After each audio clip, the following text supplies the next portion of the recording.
Welcome to the Wisdom of Show. I'm your host, Simon Bowen, and every week I'm speaking to the world's greatest leaders, thinkers, and entrepreneurs about complex issues and impactful leadership. Join us in the Renaissance of Wisdom. Well, welcome to the Wisdom of. We live in an increasingly uncertain world, socially, economically, politically, militarily, and with the wisdom of, we're really trying to share wisdom from across a whole range of domains, people that have really developed expertise in terms of what they do, so that everyone else can make the greatest available use of it, and we can all become greater contributors to the world that we actually live in. And my guest today is Ron Diamond, and I really want to reflect on some of the things. He's the founder and chairman of Diamond Wealth and invests alongside 100 family offices ranging in size from 250 million to 30 billion. The rise of family offices is pretty fascinating. I'm sure Ron will share some interesting stats with us about that. Diamond Wealth invests in private markets, private equity, venture capital, and real estate. You serve on numbers of advisory boards, Ron, including some as chair, and chair the newly created family office group for Tiger 21. And in Chicago, which is, I think, one of the prettiest downtown cities I've ever actually been in. Really, really well kept and clean. So I'm thrilled to have you here.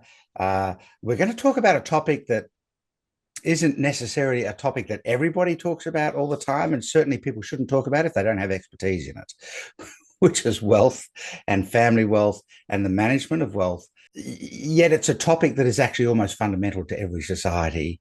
Money and the movement of money and the acquisition of it and the utilization of it is critical. And I'm quite fascinated, Ron, with the idea of stewardship. That we take great care of the resources and gifts that we've been given, and get the greatest use out of them. So I'm really looking forward to this conversation and unpacking it. So welcome, and thank you for giving us this time. Thank you for having me. Pleasure to be here.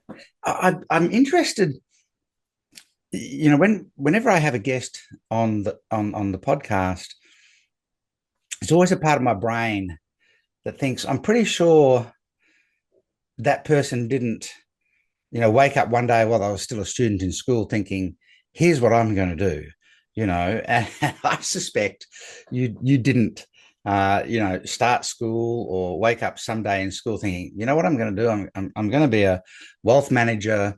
I'm going to operate private family offices for people. I'm going to live my life in this world. But you've developed this real expertise and recognized expertise in the space. What is the pathway to what you're doing today? Firstly, just to give some people some background. It was very serendipitous. And no, I didn't even know what a family office was 20 years ago. So I graduated from Northwestern University with a degree in economics. And my first job was at Drexel Burnham. Drexel was with Michael Milken. And at the time, it was the most profitable firm on Wall Street. And it was just a phenomenal place to be. 2 years after I started, Drexel went bankrupt. Right. And it really changed me because I'm in the room when Fred Joseph, I was 25, so I didn't really have any stock options or any material wealth that I lost. But I'm in the room with people in their 60s and 70s, and men didn't openly cry in Wall Street in the late 80s. Well, they certainly did in that room. I remember the woman with big green glasses. I remember scents. I remember sounds. It was imprinted upon me. And so it was a surreal scene. And my takeaway from that was that I would always be loyal to people, like ridiculously loyal to people, but I would never, ever, ever, under any circumstances, ever be loyal to a company. Because if this could happen to Drexel, this could happen to anybody. And you saw it play out. It happened to Bear Stearns, it happened to Lehman Brothers, it happened to Kidder Peabody, it happened to DLJ, Salomon Brothers, and go on and on. So my journey was not intended to start as an entrepreneur. My journey was really planning to work for a very lucrative firm on Wall Street, and that changed 2 years after I started. Yeah. What was interesting was when you said, I would always be loyal to people, but never loyal to a company. We can talk about wealth and wealth management and what money really is actually in a minute, because I think there's always stories behind it. I think that's a really interesting perspective. I would always be loyal to people. You're the first person I've heard say that. I would never be loyal to a company. I'd love to dig into that a bit more because obviously companies can fail. What happens, you know, at company level that changes it from being people to be loyal to versus, I read an interesting article that said we moved from us and we to it and thee. It's the company. And so it's easier to steal stationery from the company than it is to take stationery from us and we. What in your experience, what is that? What changes do you think that I think garners quite reasonably the comment you made: be loyal to people, but not loyal to the companies. What is the shift that you see happening at company level? I think that you know, my dad, who was my hero, he passed at a very young age at 57, but his generation, people worked for a company for 20, 30 years, 40 Mm, years. And this generation doesn't. It's a much quicker, and people are moving a lot quicker. I think the technology, things with like the internet has changed that. So people are changing careers a lot quicker. It's much easier to start a company today. But I think that in general, more and more people get frustrated working for a company. It mm. gets political, and if they're entrepreneurial to an extent, they'll start their own company. And if they're not entrepreneurial, they'll try to find a company that their culture is really the best, and culture is really, really important. Yeah, I think all of that is particularly valid. I mean, that 30-year tenure that people used to have um, meant that they really did form their best friends, at the workplace, if you like. And that is one of the metrics that, the volunteer employee research did, that Gallup did, the long scale research. And one of the key questions is, do I have a best friend at work? And one wonders now how valid that question actually would be in a lot of companies. Let's shift gears. Let's move into money, wealth management, and let's headline this because you really do specialize in the family office sphere.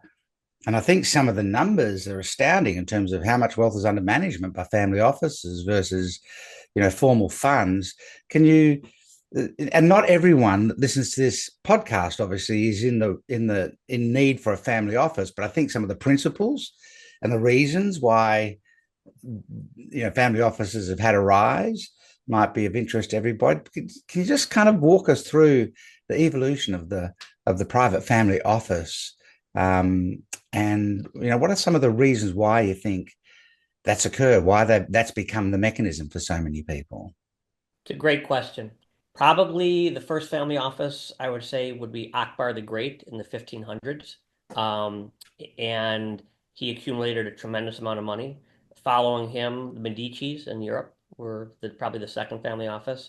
The Rothschilds. And then, but when you go in the US, which is where I'm based, was probably really Rockefeller and Vanderbilt in the late 1800s. But what's interesting is today there's roughly $10 trillion in capital in family offices. And just to put that in perspective, there's 6.5 trillion globally in the entire hedge fund universe. So today, this market is larger than the entire hedge fund world. But what's interesting is over the next 20 years, there's $124 trillion that's being transferred from the baby boomers to the next gen. So we're experiencing now the largest transfer of wealth in history. So this family office market, which is large, is going to get exponentially larger. Mm. And right now, the model doesn't work. Only 25% of families make it to the second generation, 10 make it to the third, 5 make it to the fourth. It's fragmented, it's inefficient and siloed, and we're probably in the second inning in the evolution of family offices. Just give that first stat again, the percentage that make it to the second generation. 25% make it to the second generation, 10 make it to the third, and 5 make it to the fourth. They are not, The model doesn't work. yeah, they're not big numbers, are they? No, Really, for for the size of assets sometimes that can actually be created in that first generation, for it to not make its way through. So let's dive in a little bit. Um, because family offices also, it seems to me, and I've had a little bit of involvement with some people that serve family offices, and I know people that have private family offices, and there's often a sense of philanthropy as well. So I often see this, as I said before, this sense of stewardship around the wealth. So when you're talking about makes it to the next generation, it's this sense of what are we doing with this? And I'd love to dive into, you're in the wealth world, and I'd love to dive into, philanthropy, and purpose and wealth, because it's often talked about. And, sometimes people say, find your purpose first and then figure out how to put the wealth against it. But from an expertise point of view, I'm sure you're having lots of these kinds of conversations all the time, not just investment, but also philanthropy. What are you seeing in terms of the state of the world? Are we still philanthropic as we used to be, if we indeed were ever? I won't lead it, actually. I'll just let you haul in on philanthropy and purpose and wealth, and let's get some framing around that. Sure. Well, look, in my world, this is my North Star. So, with family offices, people look at me and I invest alongside 100 family offices, and these are families between 250 million and 30 billion, and they're always blown away by the amount of money. Um, to me, my North Star is I don't think family office, I don't think you can run a family office exactly like a business or a philanthropy exactly like a business, but I think you can run it more business-like. And I think that a lot of the real value of family offices is not so much creating alpha and that, they're going to invest in a great private equity or real estate deal. The legacy is really that I think a lot of these family offices are going to change a lot of the real world problems we face. So I'll give you a couple examples. My father, who was my hero, developed prostate cancer when he was 52, and he passed when he was 57. And what he did was what I would have done, and what most people would do. You go to the best doctors, get a second, third, fourth opinion, and he lived for 4 years. My first boss, I started my career at Drexel Burnham, was Michael Milken. This is the first time I'd ever heard the term family office. Michael Milken also developed prostate cancer around the time my dad did. And what Michael Milken did is rather than just go to two or three doctors or four, which he did, he basically built it like a venture capital fund. He wanted to save himself. He basically put $250,000 here, 3 million here, 5 million here, up to $100 million. And because of Michael Milken, most men will die with, but not of, prostate cancer. And the reason for that is that he ran it more like a business rather than just throwing 100 million to the American Cancer Society. Second example in the US, Bill Gates, irrespective of what you think of him, I would argue he did more for COVID than the US government. Another example is Eric Lefkowski. He's the founder of Groupon. His wife developed breast cancer. He wanted to save his wife. He loved his wife. He wanted to save his wife's life. As a result of that, he started doing some research and he developed a company called Tempest, which is now a multi-billion-dollar publicly traded company. He didn't do it to make money. He did it because he wanted to save something. So, and Sergey Brin's the last example. He's got a predisposition to pancreatic cancer. Is he going to solve it? I have no idea, but I put my money on him over the American Cancer Society. Mm. So my North Star is, I think, with the amount of money you can do, because, I did a podcast with David Rubenstein, and he made a comment. He's like, the pharaohs tried to bury themselves with money. How did that work out? Doesn't really work out so Yeah. great. At the end of the day, what can you do from a legacy standpoint? And I think it's the family office with the amount of wealth running the whatever they're touched by, whether it's autism, whether it's diabetes, whether it's cancer, um, irrespective. I think that the family office are going to solve a lot of these real world problems. It's not going to come from the government. I don't think it's going to come from the corporate sector. I do think it's going to come from the private sector, and specifically in the family offices, those that have the means to do it and also the entrepreneurial ability to run philanthropy more like a business. Wow. And I had never thought about that connection, to the family office. And so I suppose it walks hand in hand with, the idea of responsibility and wealth, having some sort of societal impact, and what it looks like from a sustainability point of view and things like that. Interesting observation you made I read between the lines of what you just said. Um, philanthropy can be a function of great wealth, but actually, in some of the examples you gave, philanthropy actually also caused even greater wealth. When you do it like a business, and you really fundamentally what you're talking about though is success often comes from solving a real problem that will affect a lot of people. And Correct. generally speaking, the genesis was they had the problem themselves, and so they solved their own problem first. Can we get a little bit philosophical then, and actually talk about? I'm sort of fascinated now, having heard you talk about the things you've already just shared with us. What is money? What is money and wealth? And let's allow ourselves to go a little bit down the philosophical path on this first, and then we'll bring it back to the idea of you know investments in disruptive industries, private investment and disruption, and things like that. But what is money? What is wealth in terms of how you think about it, and the people that you work with sort of think about it? Well, what it should be is the ability to give you more choices, more freedom, and more access to live your life how you want to live it. Um, Unfortunately, I think that it's become the root of many evils, and I think that ego has become a huge problem based on the amount of net worth people have. We have a thing in our house where I've got two beautiful daughters, Bella. You got an Isabella, but Yes. mine is goes by Bella. She's 21 and Zoe's 24. About 15 years ago, Bella was, maybe I don't know, she was 7, 8 years old. And we have a thing at our house where if you call 3 times, it's an emergency, no matter what. So if we're doing this podcast right now and I get a call 3 times from either one of my daughters or my wife, podcast is over and I pick up the call because it's an emergency. Yeah. I get a call. I'm in a with a multi-billion-dollar family office that we invest alongside, and they're probably worth $25 billion. And I'm with the patriarch, the matriarch, and his CIO. And I get a phone call. I don't pick up, obviously. I get another phone call. I don't pick up. I get a third ring. I say to the family, "Excuse me, I've got to go." And I left. And it was my daughter Bella, and I said, "What's the emergency?" And she said, "Well, Daddy, what are the 5 most important things in life?" I'm like, "No, no, no. What's the? You called me 3 times. What's the emergency?" She's like, "Well, no, I have to get. The Simon's due in like an hour."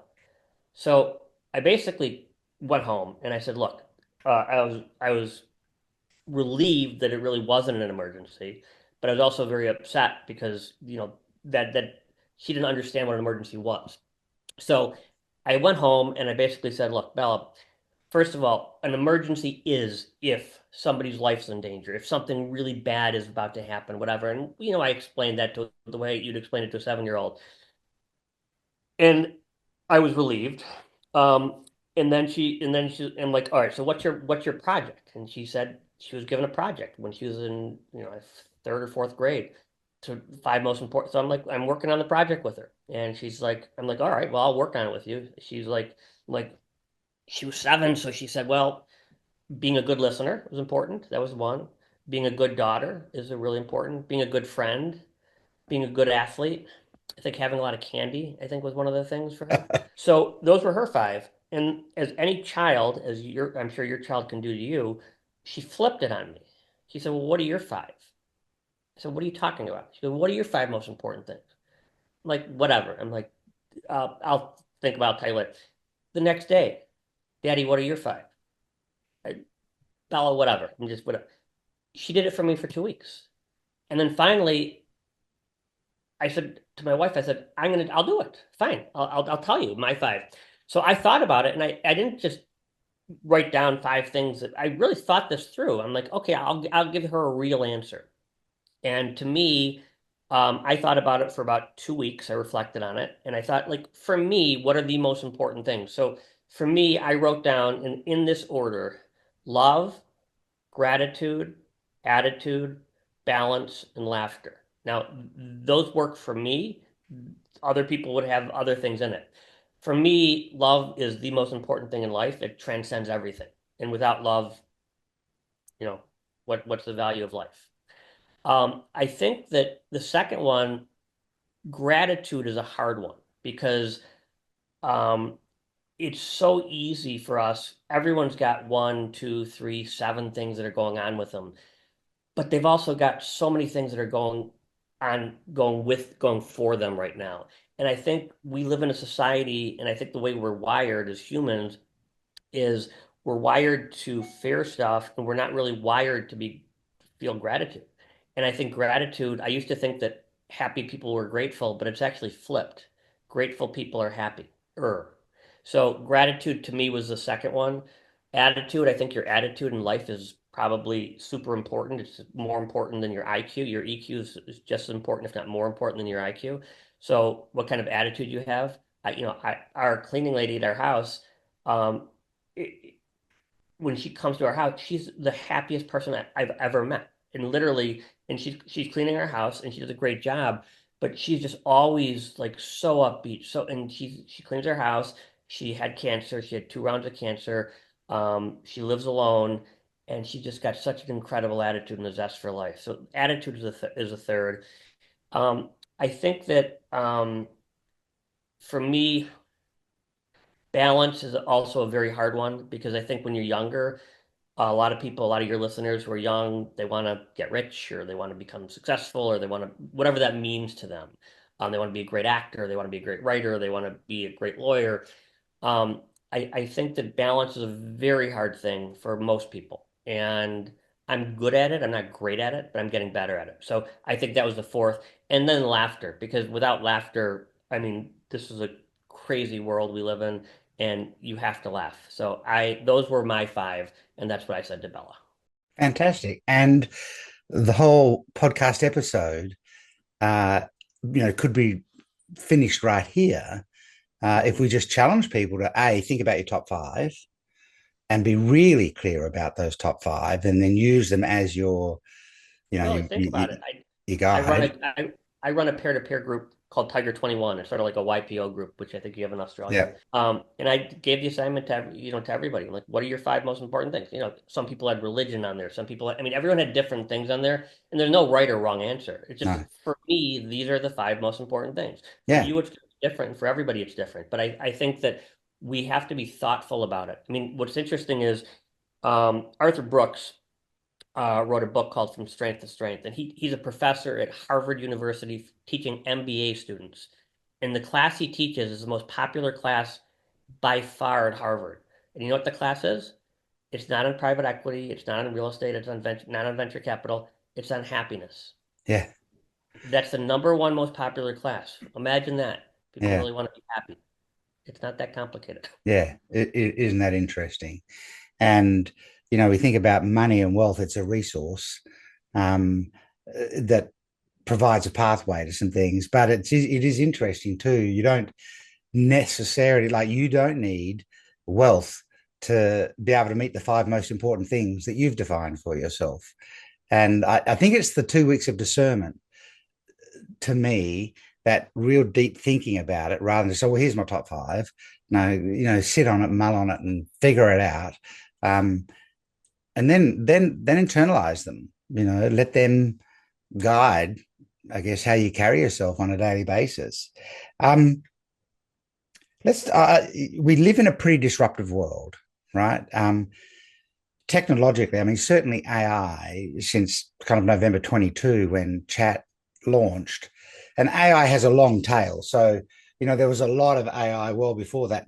It's just that's when the world at large saw it and saw its potential, and the acceleration since then has been is unmatched by anything previous that technologically that we've created.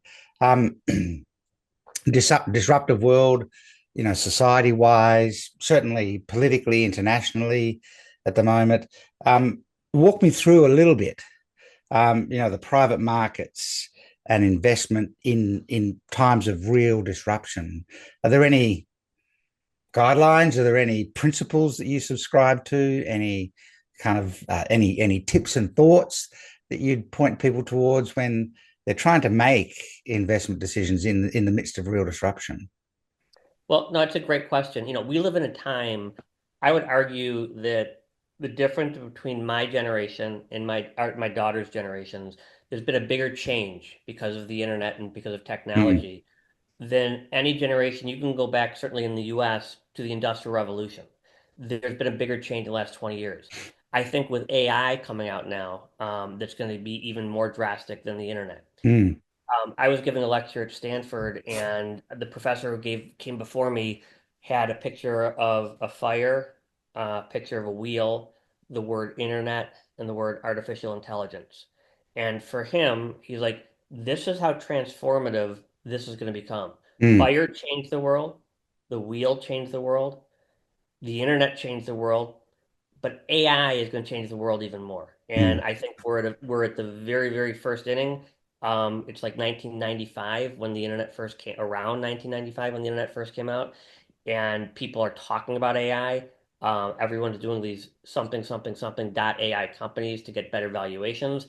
But I do think that it will be more transformative, and I think the good about it will be primarily in the healthcare sector because it's going to be able to think and grow and learn so much quicker than humans can learn, and hopefully we'll find some cures for things like cancer and autism and Parkinson's and things like that.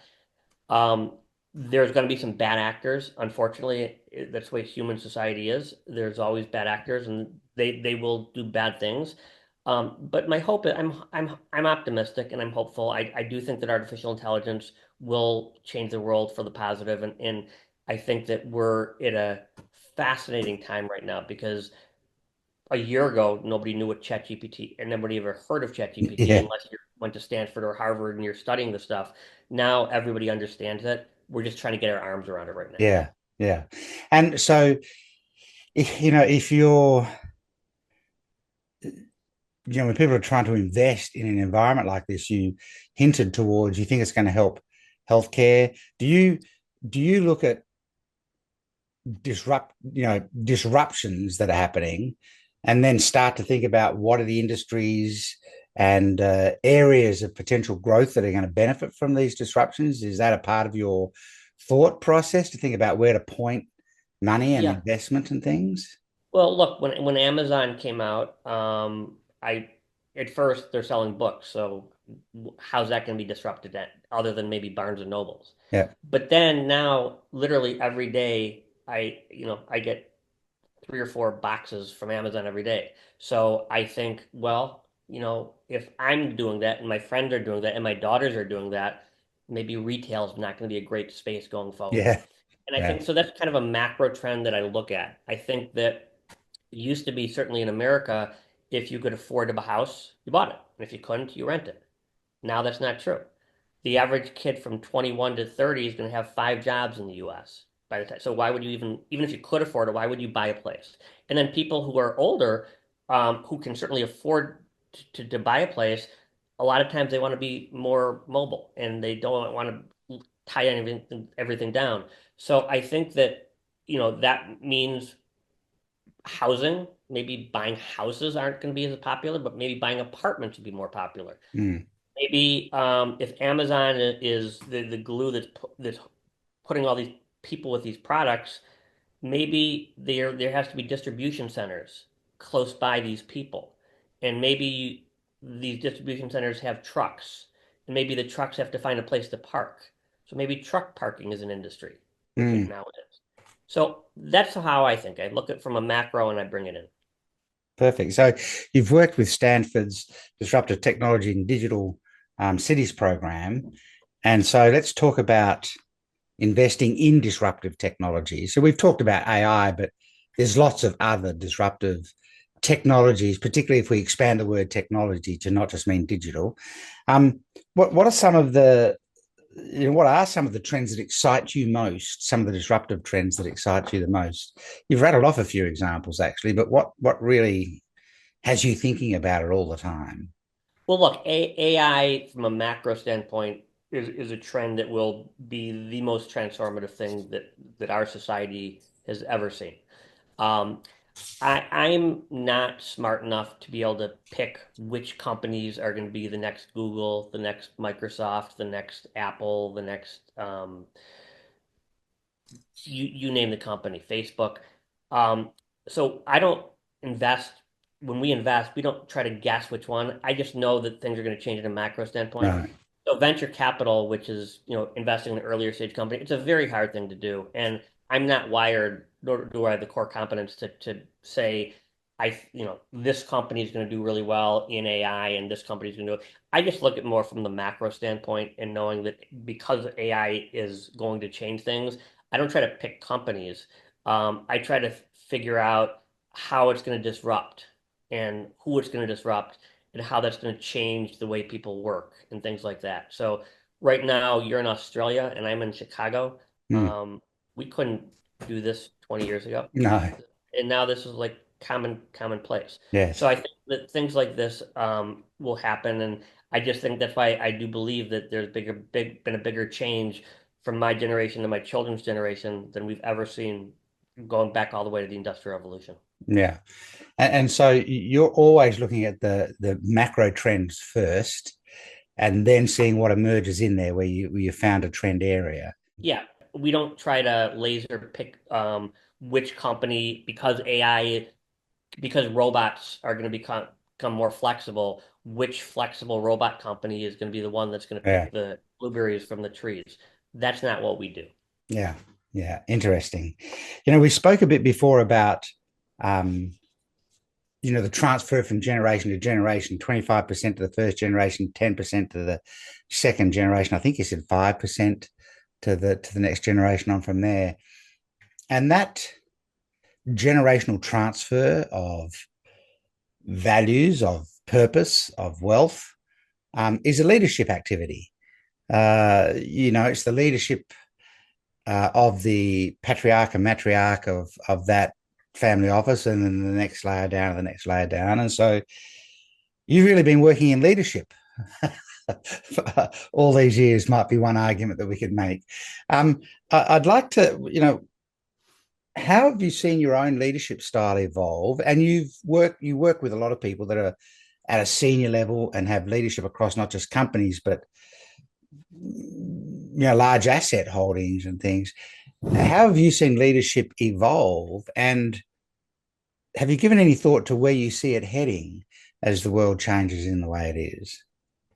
Leadership in general or I personally? think I would do leadership in general first, and then I wanted to dip into in the face of the pace of change that we're seeing. Yeah, I think that right now, you know, Brene Brown did a podcast on vulnerability, Mm, right? If I would have talked about vulnerability on a podcast when I was 25 years old, there would have been a 0.0% chance I would have, because vulnerability was a weakness, not a strength. mm, Well, as I've gotten older, I flipped that. Now vulnerability is a strength, not a weakness.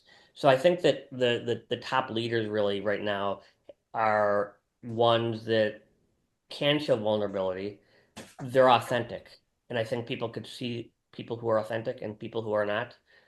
There's always going to be the hedge fund guy or the private equity guy who does great and he's not authentic and he's not vulnerable and he's whatever.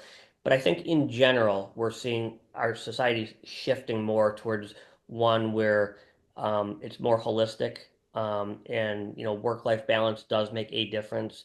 Um, Vulnerability, authenticity are super important. I mean, the best compliment I was ever given, I speak a lot throughout the world, and the best compliment I was ever given was not that was a great speech, because maybe I've never given a great speech, but it was basically that was really authentic. yeah. And I didn't really take it as a compliment until a couple days later, and I'm like, ah, that is a compliment. Mm. Well, leadership is first of all, I I have great appreciation for Brene Brown's work. Someone's taken a concept that, as you quite rightly said, would have previously been seen as a weakness, and has Yeah. flipped the entire framing of that globally. Um, and uh, you know, leadership was oftentimes masked with ego. You have to have all the answers and be the strongest person in the room. And I think, along with her vulnerability studies and underneath underneath a lot of people's concerns is shame or imposter syndrome and those sorts of things. It's allowed people to see that leadership is about authenticity. And you spoke before about your North Star. Great leaders have a North Star that others can buy into as well. And I just the observation you made, and this is, do you see that playing out in the most successful families with wealth?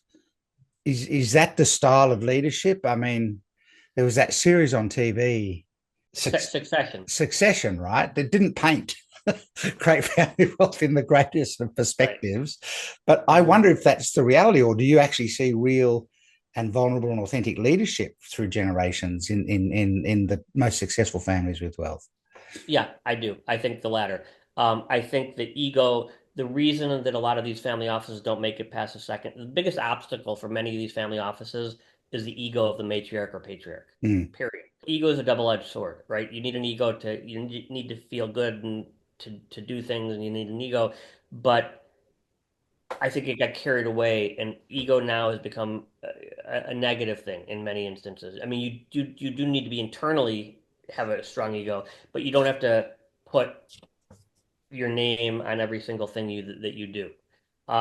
So I think that ego is probably the biggest obstacle that many of these families have, and I think the families that focus on things like governance, philanthropy, succession, next gen education, those are the ones that will be successful. The ones that only focus on creating alpha, finding the best private equity and best venture capital or best real estate deals, they'll make it one generation, maybe two, but to pass values down generation to generation, it's the one that focus on governance first, not investments. Can we dip into governance a little bit and um, garner some of your insights into? I mean, governance is a widely used word, but can you walk me through your definition of that and in practical terms what that looks like in your world? First of all, the amount of wealth that you can create today because of technology is almost instant. I mean, back in the late 1800s with Rockefeller and Vanderbilt, it took generations to create, multi-generational wealth. Now you can create an app, and you can do it. So I think that the biggest problem right now is that people have a liquidity event and they sell their company for $500 million or $1 billion, which is a tremendous amount of money. The first thing they do is they start investing. Their friend's got a great private equity deal, or this guy, their cousin's got a great venture capital or real estate deal. Um, that's the first thing they do. And then they get tied up, and all of a sudden everyone wants to talk to them, and their ego gets, I think, ahead of them. What they should do before they make any investments is the first thing they should do is governance. Is basically put down a plan to figure out how is this going to work multi generations, which is not a question of creating alpha and investing in the right companies. It's a question of how are you going to, what values are you going to instill in your children and your grandchildren and the people who work with you, to make it go past two, three, four generations, because those are the things that are lasting. And I think that right now that there is no playbook for family offices. That's one of the reasons why the model doesn't work today. The playbook should be you focus on governance first, you work on a mission statement second, you talk to an estate planning attorney third, which is sort of like the foundation of a house. Once those are all done, figure out family dynamics, then you can start investing. But it's flipped, and people have a liquidity event and they start investing and they get it all backwards. So I think that's the problem we have right now. It doesn't actually sound like a pathway just for family offices, to be honest. It No, sounds like a pathway for families, you know? it is a pathway. It is a pathway for families. I think that I know a lot of miserable billionaires, and I know a lot of really, my cleaning lady is one of the happiest people that I know. Yeah, And I think that a lot of that comes from the two things that are important to me is basically gratitude and attitude. yeah. We've all got things in our lives, myself included, that are really, really bad and really are not fun and challenging. But we've also got incredible things in our life, and we tend to focus on the negative, not the positive. And if we can flip that, I think that would change people. And I think that again, that's why I think gratitude is such an important thing. Fantastic. Let's say let's just slip into a final discussion before I give you kind of two or three quick questions so we can find out a bit more about, Ron. Um, you would probably find I'm guessing, in situations where you're now mentoring the next generation of a family through the family office, or maybe even the third generation. younger people. I'm guessing pretty sophisticated and smart though, and fairly capable, being well educated. Efforts have been made to prepare them for you know what they're about to be the stewards of, and you have I can say it because I don't think I'm younger than you. You have age and wisdom on your side. So, what's your mentoring strategy with smart, sophisticated young people who yet have something to learn, and might not realize what they yet have to learn, but you are there to mentor? Do you have any strategies that you use to help them? Yeah, but none of the strategies work on my own children, but they work on other people's children. I think I put together the Family Office Initiative at Stanford University, and I'm doing one at University of Chicago Booth Yes. for MBA students to do that.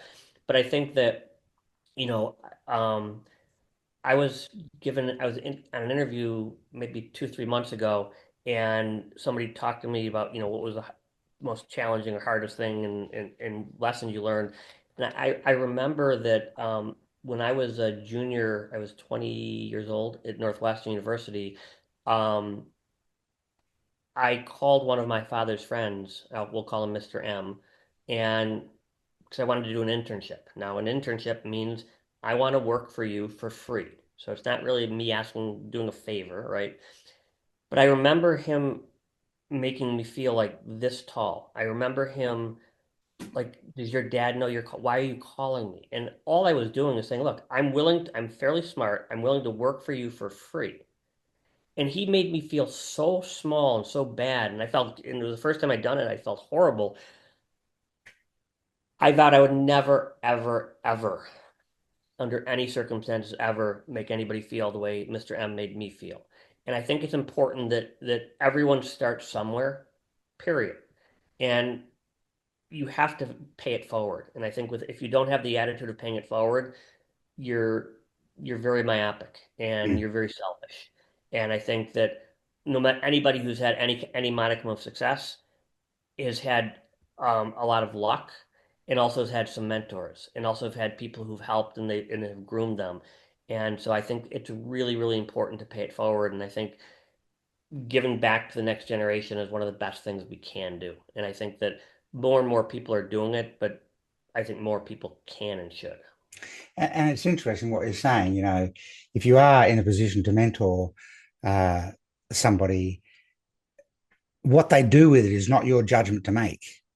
You're not mentoring for your own ego. You're mentoring just to actually pay it forward. And if you provide some insights or some stability or some confidence or some, um, boosting their sense of self or whatever it might be, you're not doing it for your own ego. You're just actually doing it to pay it forward. And then they will do with it what they will. Oftentimes people, coach, train, and they want to see the other person get the results, but that's really for their own ego. Look at what I did. It's a really interesting perspective, and through the lens again of your own experience, having been made quite small by somebody else who could, in that moment, could have made a different decision. Look, I tell a lot of the younger people that I mentor and who work with me, we have two ears and one mouth. So we should probably listen a lot more than we talk. Sure. And I'm good at it. I'm getting better at it. But we're so focused on talking rather than just listening. Mm, My father told me it was interesting. He was a banker, very successful banker, and he said he could always tell who the attorneys were and all the who the entrepreneurs were. He said the attorneys would come into a board meeting, and they would try to show that they're the smartest guys in the room, smartest person in the room, man or woman. The entrepreneur, sometimes they're loud, sometimes they're quiet. They went into the meeting. They're just trying to find the smartest guy in the room. That's all I'm doing.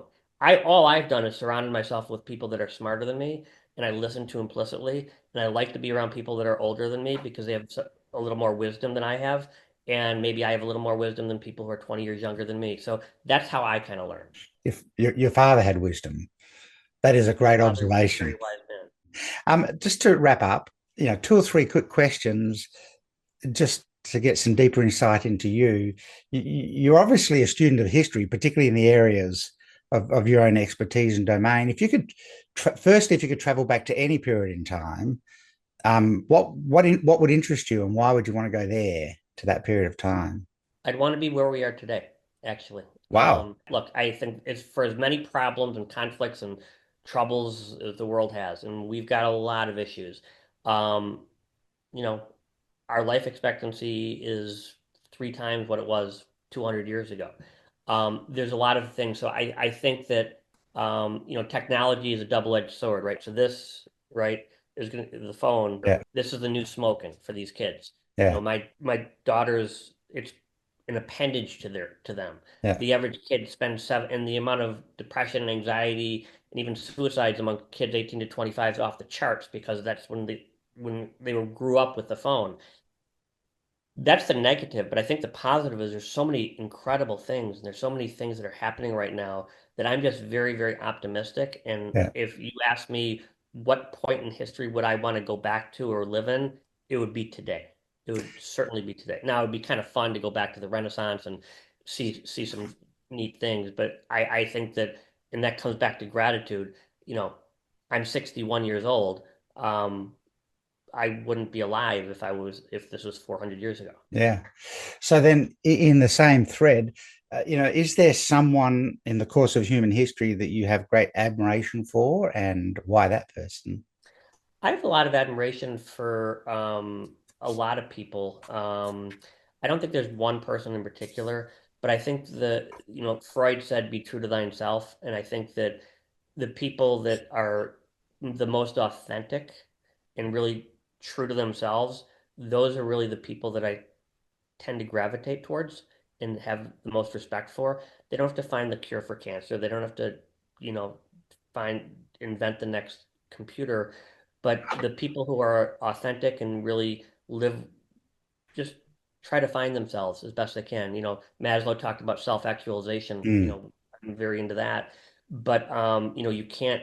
First of all, you have to be able to eat and sleep and have a place to live before you can talk about getting, going up the next level of hierarchy. But I think that the people who are just truly authentic, and some of these people are super wealthy entrepreneurs, and some of these people are people who are the waiters and waitresses in restaurants, but because they're good people. They've got good energy, and there's something about them that they're mindful and they live in the present, not in the past or the future. mm. One last question: what's the most recent book that you've read and loved? So From Strength to Strength by Arthur Brooks Uh, basically talks about the second half of life. yeah, And, a lot of people look at like, okay, well, when man, life was great when I was in college. It was so great when I was whatever. And I had a great college experience, but I'm happier today than I've ever been, right? And there's more responsibilities and more issues and all that stuff. But I think From Strength to Strength talks about how the second half of life could and should be actually the best part of your life, rather than people looking at it as a downward spiral and sure. dreading getting old. I think Fantastic. I think it I think it's great. Fantastic. Ron, thank you so much for being so generous with your time and with your wisdom. And I would challenge people to think about how you think about money, how you think about wealth, how you think about transfer of assets, not just financial, from generation to generation. If you're a business owner, if you're a founder, if you started something great, your asset is the great things that your company is able to do. How do you transfer that through the generations of your company? If you're a patriarch or a matriarch of significant family wealth, how do you transfer that through generations so that it does greater good, so that it doesn't just serve internally, but expresses itself externally through impact? I think it's an interesting lesson that some of the best patriarchs and matriarchs and private family offices that Ron's worked with do have this how can we have a greater impact perspective. So it's an interesting view. We often talk about wealth in a monodimensional way, and I think what you've brought to the table for us is there's layers underneath it. I love your five most important things. If everyone takes just that away, spend the next few weeks discerning what your top five are, and then live according to those. It'll be a valuable episode. So, thank you so much, Ron, for your time. I really, really appreciate it, and I'm going to go away and figure out my top five. It's been a pleasure. Thank you for having me. Thank you.